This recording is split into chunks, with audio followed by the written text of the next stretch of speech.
Folks, hockey is so close. I can almost taste it. I can almost smell it, maybe even feel it. Obviously, we're just a few days away from the start of preseason. And, well, as a daily podcast, it's nice because finally we have some Jet stuff to talk about. I'm sure a lot of you are very eager to see what these teams can do and how the Jets are going to handle this season with so many changes. But, of course, until then, we've got training camp. And we're going to run through training camp rosters and some things to keep an eye on as we head into the start of preseason this weekend, all in tonight's episode of Locked On Winnipeg Jets. You're Locked On the Hockey Jets, your daily podcast on the Winnipeg Jets. Part of the Locked On Podcast Network, your team every day.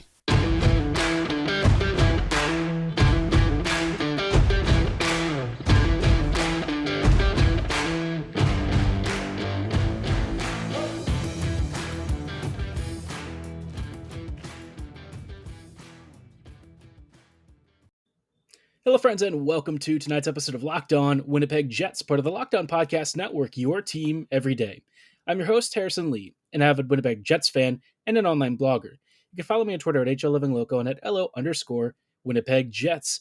As always, thank you for making Locked On Jets your first listen of the day, every day. If you like what you're hearing, be sure to like, follow, and subscribe on your favorite podcasting platform of choice, including Apple, Spotify, Google, Megaphone, Odyssey, and YouTube. Doing so is completely free of charge and ensures you never miss another episode. But most of all, we just really love and appreciate your support. Now, like I said at the top of this episode, we've got preseason in a couple of days. It officially kicks off, Sunday the 25th? If I can do math, it's sometimes hard, surprisingly.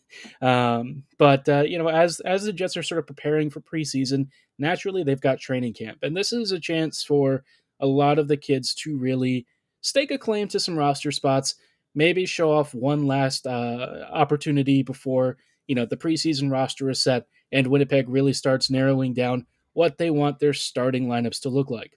Now, for the Jets, there are actually a number of players who might be vying for bigger roles than what people were expecting. But, of course, we have two teams this year. We've got Team Hawerchuk and Team Steen.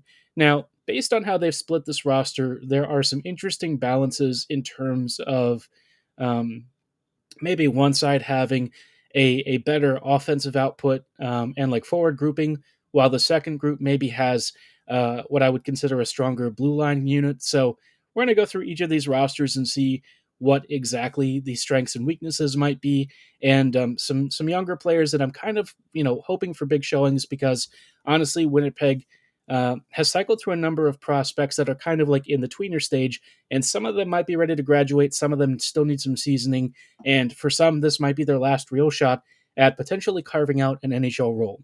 So, starting off with Team Hawerchuk and the goaltenders, we've got Rittich, Hellebuyck, and DiVincentis.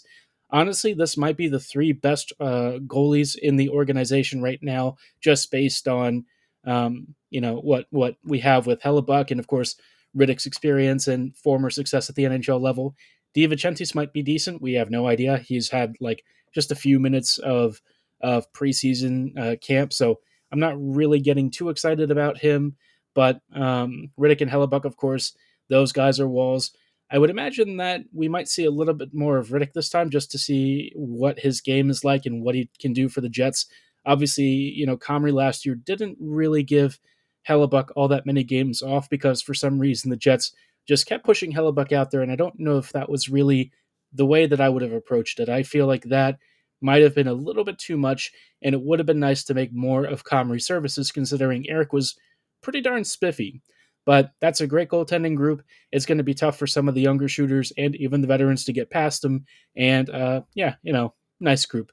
Not a lot to say, though. I mean, obviously this is the most veteran goalie group here, and you know what you're getting with Hellebuyck.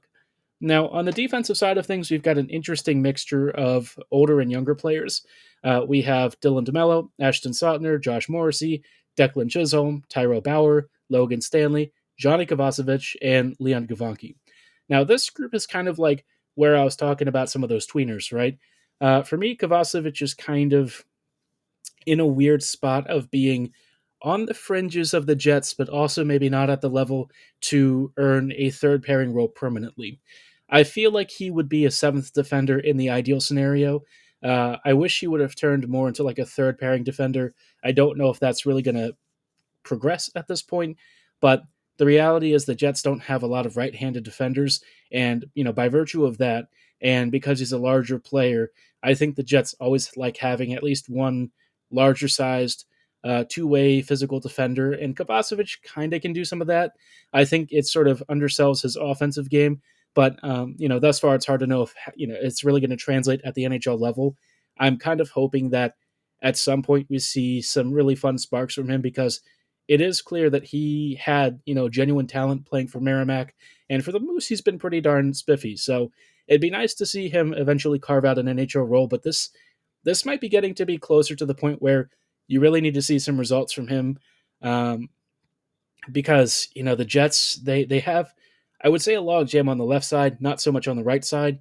But even with the right side, he has a number of names that he would have to get past, and I don't think it's really a sure thing that he'd even beat out guys like Pionk or Schmidt. Obviously, those guys are established NHL veterans. Some of them are very talented. We've seen really good seasons from Pionk. Schmidt, of course, has had a track record of success. So, yeah, Covey is really looking to try and anchor maybe a third pairing or a seventh defender role. But, with how many players he's going up against, guys like Logan Stanley and Gawanke, it's tough. And I think the same can be said with Gawanke. Leon has maybe a little bit more time to focus on some of the elements of his game that are still a work in progress. Obviously, he is one of the more offensively gifted blue liners for this team, but I kept feeling like there's just something with some of his reads and his transition game that I'm still waiting for a little bit more jump, a little bit more consistency before I would really want to see him in an NHL roster. Obviously, he is a fun player, and I would classify him as like high event, but I think in terms of all of that translating to a Jets roster spot, it's a dicier call, and I'm not really sure what his long term role with the org is. It's not because I think he lacks talent, but certainly achieving that level of consistency that we need to see from him, and being able to do it at this level of hockey, even with the right side deficiency again being a bit of a problem, it still might not be at a level where Gawanke is going to earn a spot. So I still have high hopes for him. I hope that he can eventually corral that immense talent that he has and transition it into something where he can be a really fun puck mover if there's like a more balanced partner that he's given. But until then, he's still trying to make an impression, and hopefully we see during this camp and preseason some of that dynamic puck movement and offensive skill that he was drafted for. Now, as far as the forward grouping is concerned, there are a number of names that I think are going to be very familiar to folks, especially if you've been following the Moose recently, or you were maybe checking in on some of the players during the Penticton Young Stars Classic. We'll talk about this group and why it might be the more stacked group between the two forward rosters in just a little bit. But before we go any further, I did want to shout out our friends and partners at betonline.net. BetOnline is your number one source for all of your football betting info this season. Whether you're looking for college stuff or, of course, pro-level football, BetOnline has your back covered in both categories. They've got all the latest player developments, team matchups, news, podcasts, in-depth articles, and analysis on every game you can find. They've got stuff all the way from week 1 up until now and stuff about future games. So be sure to check in, because they want to be your number one source for everything, not just on online betting, but in terms of your favorite sport. They're going to give you the up-to-date and most present betting odds, wagering information, live scores, and pretty much anything you can imagine related to the world of sports. It's really a great handy device and website for getting all of the latest info for your favorite teams, and it allows you to make the most informed bets possible. And if you're looking for more than just football, they've also got your back with MLB, MMA, NHL, boxing, golf, horse racing, and just about everything in between. Don't love sports? No problem. They've also got Vegas casino games, because they want to have something for everyone, no matter what you're into. So be sure to head on over to BetOnline on your laptop or mobile device to register for a free account right now, because BetOnline is where the game starts. Hello, friends, and welcome back to this episode of Locked On Winnipeg Jets. Thank you for making Locked On Jets your first listen of the day, every day. We are going through our training camp rosters between Team Steen and Team Hawerchuk, and right now we've been looking at Team Hawerchuk, and we went through the goalies and defense. Some interesting AHL names here that I want to keep an eye on, especially as we head into preseason. A couple of guys trying to take advantage maybe of some of the lack of right-sided hand, D depth and maybe earn a spot. But in terms of the forwards, this group for Team Hawerchuk is pretty deep, and I think for the most part, you know how these guys are going to track. A lot of them are going to be sent to the Moose, which I think is fine. Um, Manitoba was close to being really dangerous during the postseason last year, but of course, just lacked finishing ability. So hopefully, some of these guys can contribute. But from this group, we've got David Gustafson, Toninato, Ehlers, Jeff Malott, Torgerson, Wyatt Bongiovanni, who you saw during camp, and a little bit of Moose hockey. We've also got Brad Lambert, Evan Polai, Henry Nikkanen, Mark Scheifele, Denny Zilkin, Kyle Connor, Kristian Reichel, and Sam Gagner. So a lot of Winnipeg's top six and maybe even future top six is represented here. In terms of what I'm excited to see, obviously David Gustafson is a big name. I think Gus, for me, is one of those players who, if you give him skill to work with, he'll thrive. His game is very cerebral. He's not a very flashy, in-your-face kind of scorer, but I think in terms of being a creative two-way force who is defensively responsible, who understands his positioning on the ice, and who can elevate the games of everyone around him, that's what he excels at. So I'm curious to know what he'll do with this group. I think this is a really top heavy group, and then you start filtering into the depth lines, and you've got really great opportunities here. It's going to be harder, I think, for some of these players like Nikkanen, Zilkin, maybe even Malott to get a lot of ice time and show off when you're kind of competing with more established names like Gagner, Connor, etc. So I'm curious to know how they'll balance those. I wouldn't mind seeing them maybe juggle some of the lines a little bit to give some guys a little bit more opportunity and more of a stage to shine on because, obviously with Lambert, Scheifele, Connor, Ehlers, I mean, these are some of the top names from Jets prospects and current starters. So, any way to put the young guns on a platform to thrive, I think is a really good thing. Kristian Reichel is kind of another name that heading into preseason, I'm keeping an eye on. Reichel had shown some, fun stuff last year. Didn't really get a ton of games for the Jets and not a lot of ice time, but there were flashes of fun player within him. Of course, he scored his first NHL goal, and you could see that there was some solid middle six potential there. Obviously it's going to be hard for him to earn a lot of ice time with this team, but the Jets don't have a lot of scoring wingers, especially in the third and fourth lines. So if Reichel can have a really big camp, maybe he'll even compete for a spot on the Jets because there are some spots on maybe like the left and right side that have some openings depending on which your line in the bottom six you're looking at. But in the meantime, he's probably going to be part of the Manitoba Moose roster and maybe one of their top six scorers. Overall, my impression is, the blue line for this group for Team Hawerchuk is solid, but of course you've got great goaltending, and the forward grouping is really strong.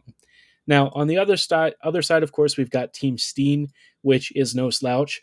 We're going to run through the goalies really quickly before we pause and then kind of come back and look at the defense and forward groupings. In net, we've got Mikhail Berdin, Oskari Salminen, and Arvid Holm. Obviously, these three aren't quite on the level of the goalie group at the top. Berdin and Holm have had some Moose experience. Berdin, of course, he's been a little bit inconsistent. Some part of his game for me is still just missing in terms of some of the core structural stuff that you tend to see with goalies. I don't know if it's maybe a lack of focus or concentration.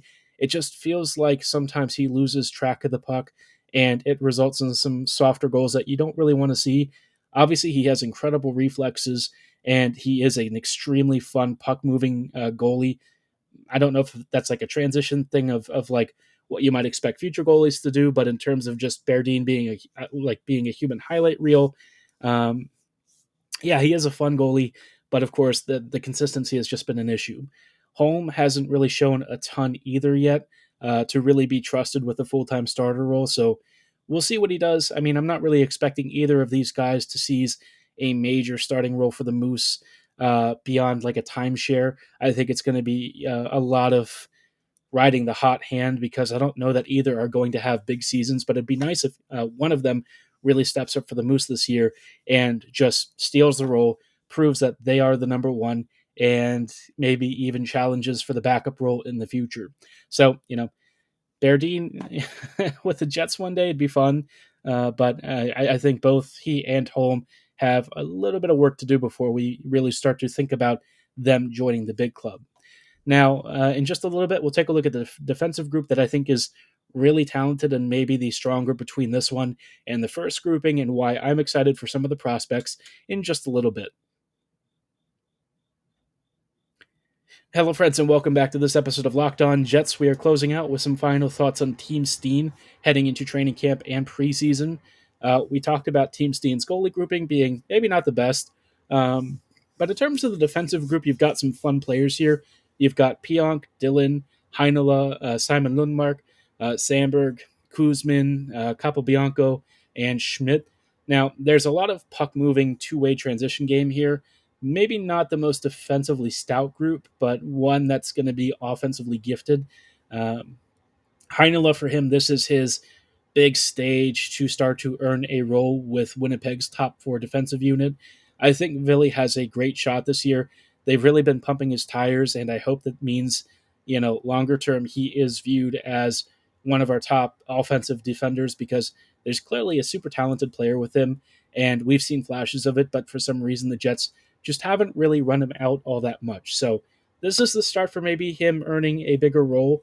Sandberg is also going to be competing for the same spot, because I imagine the Jets are only going to run one of those two rookies. I think Dillon is here to stay for the foreseeable future, especially if the Jets are trying to make the postseason.